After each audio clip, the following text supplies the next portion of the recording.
Hi, I'm Tim. Welcome to our channel, and thanks for logging on. Today, we're discussing the Ulysse Nardin GMT Plus Minus Perpetual. You can see this automatic winding dual-time perpetual calendar in white gold and purchase it on our website.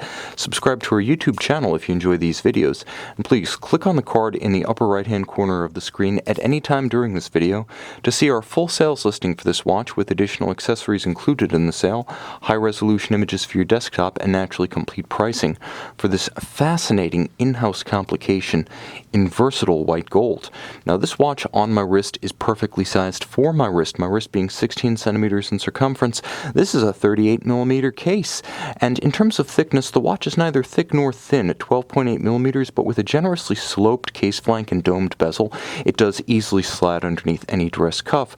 The watch spans a versatile 44.5 millimeters across the wrist, and I say versatile because that size makes the watch variable in a sense that a large wrist, a small wrist, any profile of wrist, round or flat across the top, can wear this watch with security and style. So down to about, I would say, 13.5, 14 centimeters in circumference, your wrist can wear this watch with security and proportion, but even a big wrist is going to find that this timepiece has enough style and presence and stance, especially thanks to those substantial lugs, to look at home and correctly sized. Now the watch does have a nice satisfying heft to it thanks to the deep case and relatively substantial lugs for a dress complication. It's hefty. You know you're wearing gold. I know a lot of folks like that, and I count myself among them. The strap is aggressively bolstered on the side. You can see there's a lot of body down the center with a monotone stitch and folded edges. Blue is in across the industry right now, but at Ulysse Nardin, it was never out. A corporate color akin to Rolex's corporate green, blue and Ulysse Nardin just go together, a signature color for the company historically known for its marine chronometers and nautical deck clocks. Now, of course, here the blue contrasts beautifully with the white gold. All of high polish, it looks proper thanks to the discretion of white gold, which to the casual observer could just be steel, as well as the traditional size and proportions of the watch.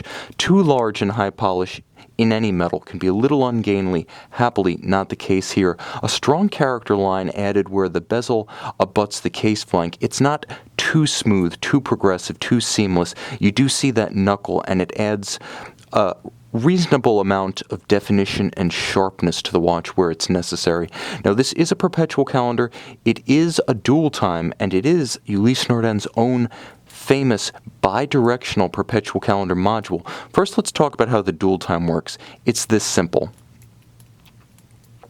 You have the plus and you have the minus function, adjusting the local hour hand. When you use the crown, you adjust all of the hours and the minutes in sync, including the 24-hour format second time zone. So what you're really adjusting with the plus minus is the local time, which is keyed to the date. This is for jumping time zones, forward or backwards while traveling east or west. Again, pull the crown, adjust everything in sync to maintain the relative orientation of the hours against each other. Now there is a calendar, and although you can't quite see it below the minute hand right now, why not just move that? This is a perpetual calendar with a grand date, double digit, a day, a month, and a year, which is to say it's not just comprehensive, but it's also incredibly user-friendly. Let me dislodge the crown to the first detent. Now you can see what really makes this watch magical to fans of complications. See what I just did there? I jumped the date and the month. But now watch this. I jumped back. This is the only perpetual calendar, along with that used by Moser and C, that can be adjusted forward and backwards, allowing the user to correct an overreach, and at the same time, when the year 2100 comes, this will be among the select few perpetual calendars that need not return to the factory for resetting. The rest of the dial is simple but dynamic.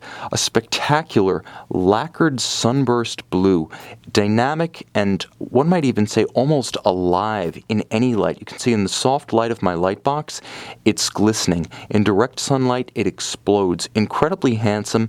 It's nicely complemented by a small amount of luminescent material for low light visibility, as well as the contrast of a navy blue matte finish subregister for constant seconds, which also contains the day of the week at 9 o'clock. All of the indices polished and hand-applied, quite upscale, and paired with a Ulysse Nardin caliber 32 automatic, 48-hour power reserve, automatic winding, dual time, perpetual calendar, bidirectional, 4 Hz beat rate, 34 joules, beautifully executed. It is machine finish, but executed to the highest degree.